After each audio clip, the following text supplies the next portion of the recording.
こんにちは。野鳥撮影の朝です。今回の動画ではバードウォッチング、野鳥撮影の始め方をご紹介します。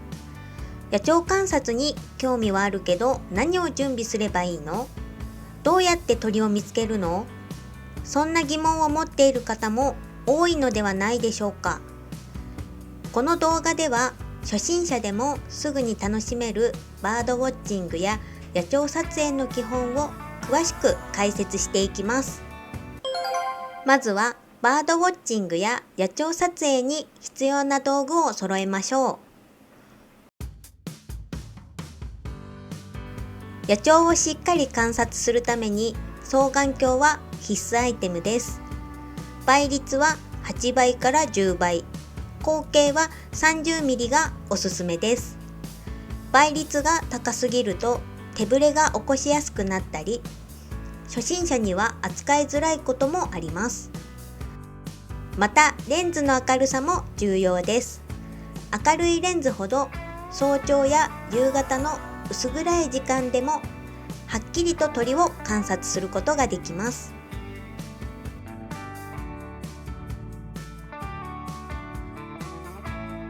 観察した鳥の特徴や行動を記録するためにノートを用意しましょう。サイズはポケットに収まるコンパクトなものが便利です。鳥の名前や特徴、観察した時間や場所などを記録することで後から振り返るときに役立ちます。スケッチをしたり気づいたことをメモすることで鳥の識別能力も向上します。野鳥図鑑やスマホアプリを使えばその場で鳥の種類を調べられます。紙の図鑑は写真やイラストが豊富で見比べながらじっくり観察できます。アプリなら鳴き声を検索したり GPS 機能で観察記録を管理することも可能です。中でもマーリンバードはおすすめのアプリです。マーリンバードは写真や鳴き声から鳥を識別してくれる AI 機能を搭載しています。例えば野鳥の写真を撮るだけでアプリが自動で鳥の種類を判別してくれます。さらに録音機能を使えば鳴き声を解析して鳥の名前を教えてくれます。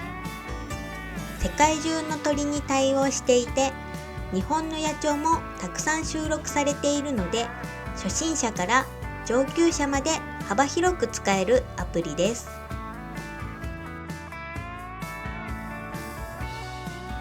野鳥を写真に収めたい方はカメラを準備しましょう。いくつかのポイントをまとめたので順番に説明します。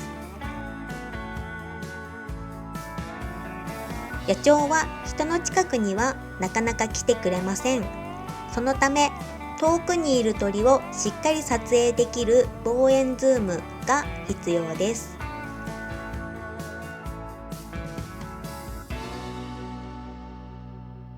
またレンズ交換ができる一眼レフミラーレスカメラを選ぶとシーンに応じて最適なレンズを使い分けられるので便利です。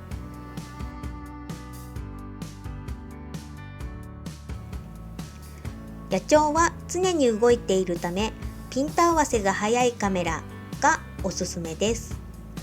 特に次のような機能があると飛翔シーンや素早い動きの鳥にも対応しやすくなります。AF 性能が高いカメラなら飛んでいる鳥も簡単に撮影できます。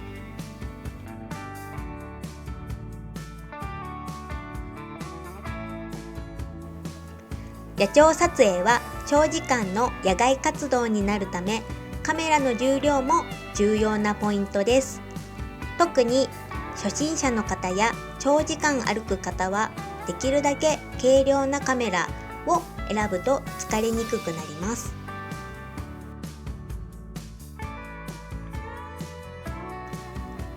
野鳥撮影では望遠レンズを使うため手手ぶれが起きやすいです。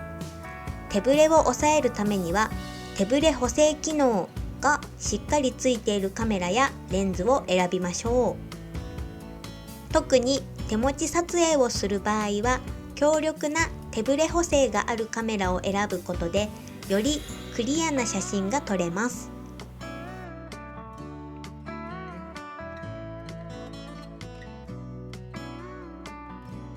野鳥は一瞬で動くため1枚ずつ撮るのではなく連写で撮影するのが基本です。そのため1秒間に撮影できる枚数、連写速度が多いカメラを選びましょう。連写性能が高いカメラなら飛んでいる鳥の羽ばたきの瞬間など決定的な1枚を捉えやすくなります。ここからは私が実際に野鳥撮影に行くときに持ち歩いているものをご紹介します。はい、それでは実際に紹介していきます。まずこちらが私の利用しているカメラ、ニコンの P1000 です。コンパクトデジタルカメラ、いわゆるコンデジを使っております。重量もそんなに重くないので、長時間持ち歩きながら鳥を撮影するときは非常に重宝しています。あと、3000ミリズームができますので、遠くの鳥でも狙えることができるカメラです。続いては、私は動画も撮りますので、こちら、三脚も使っています。下の部分を3段階伸ばすことができるので高さ調整もできますし、何より上の部分もつまみを回すと回転するので結構角度を変えていろんな空中の鳥でしたり地面の鳥でしたり非常に撮りやすいです。続いてこちらがリュックですが、背中の部分には硬いプラスチックが入っているのでなんか山を登ったりとか結構険しい道に行った時も衝撃にも耐えられる非常に丈夫なリュックです。中も小分けが非常にできるのでカメラを入れたり他のものも細々したものも入れやすい構造となっております。で、実際に持っていくのが普段はあまり持ち歩かないんですけど、使えるのがこちらの双眼鏡8倍ズームができます。それと SD カード入れとなっております。結構丈夫で中身も SD カードを守る構造になっているので楽ちんに運ぶことができます。とこちらの巾着が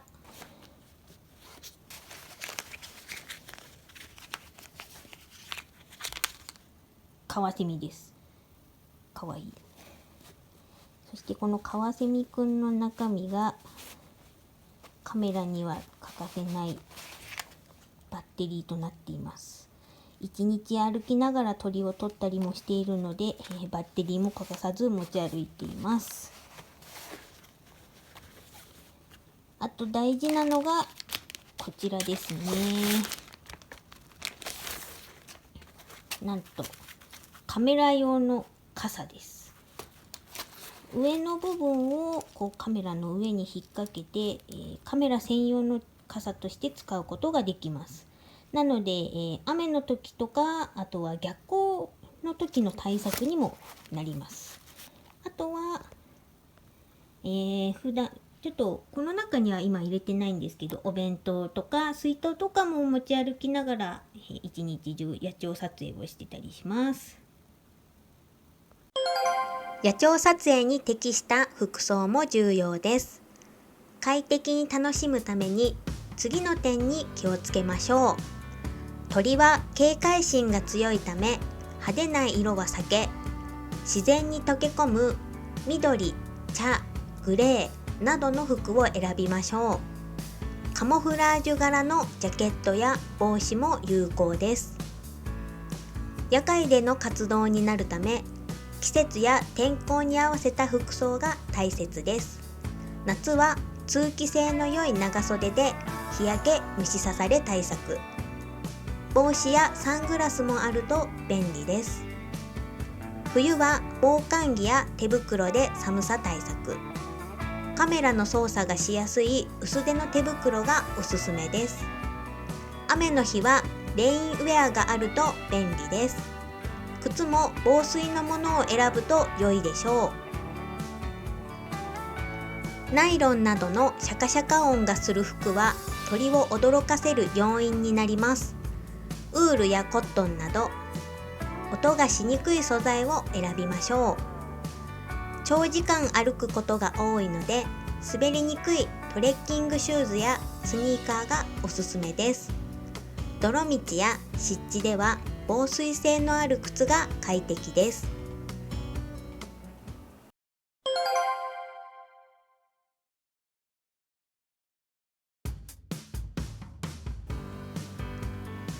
野鳥は朝の時間帯6時から9時頃に活発に動きます。この時間帯に出かけると多くの鳥を観察できるチャンスがあります。特に木々の間を素早く飛び回るシジュウカラやエナガ、小川の近くで餌を探すカワセミなどはこの時間に活発に活動しています。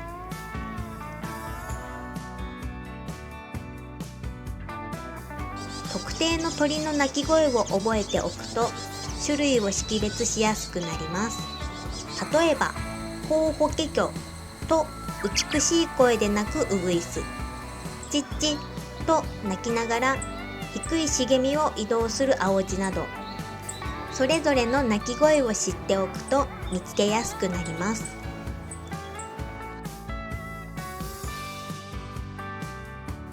公園、川辺、森林など餌が豊富な場所に行ってみましょう。水辺ではカモやシギ類が見られ、林の中ではシジュウカラやウグイスなどが観察できます。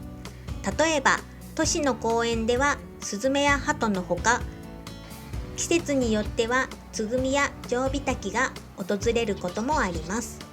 また山間部の渓流ではカワガラスが水中を泳ぎながら餌を探している姿を見ることができるかもしれません。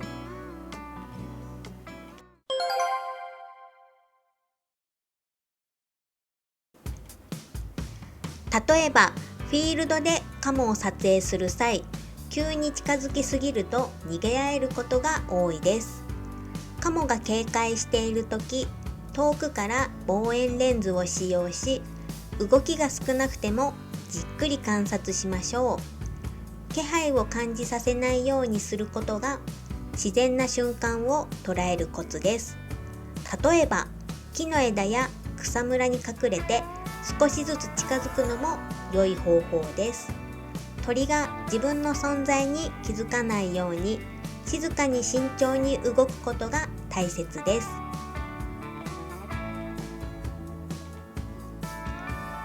鳥が飛び立つ瞬間や羽ばたく瞬間を捉えるのは難しいですが、連写モードを使えば次々とその動きを撮影することができます。例えばミサゴが獲物を捉える瞬間やカワセミが飛び込むシーンなど、連写を使うことで決定的な瞬間を逃すことなく撮影することができます。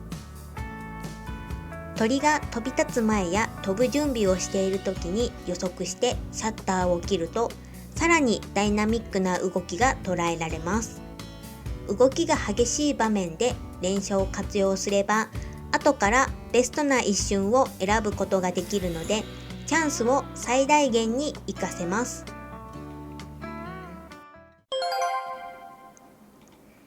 最後にマナーとルールについてお伝えします。野鳥の撮影や観察をする際、最も大切なのは鳥を驚かせないことです。